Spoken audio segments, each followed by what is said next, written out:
8.75 करोड़ की land cell करी और एक भी रुपया टैक्स नहीं दिया।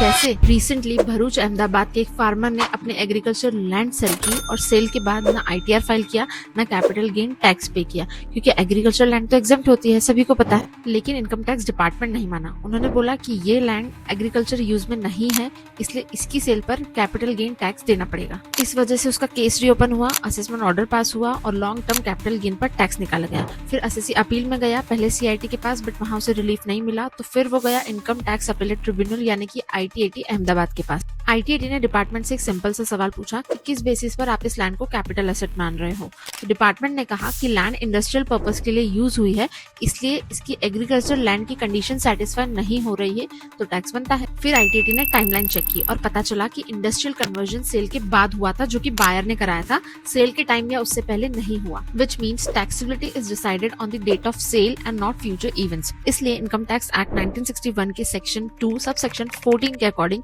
ये कैपिटल एसेट नहीं है, इसलिए इस पे कैपिटल गेन टैक्स भी नहीं लगेगा। So the simple conclusion is land future में क्या बनेगी ये इररिलेवेंट है। सेल डेट पर लैंड किस नेचर की है उसी बेसिस पर टैक्सेशन डिसाइड होगा, और हर हाई वैल्यू ट्रांजैक्शन भी टैक्सेबल नहीं होता। Law prevails over amount.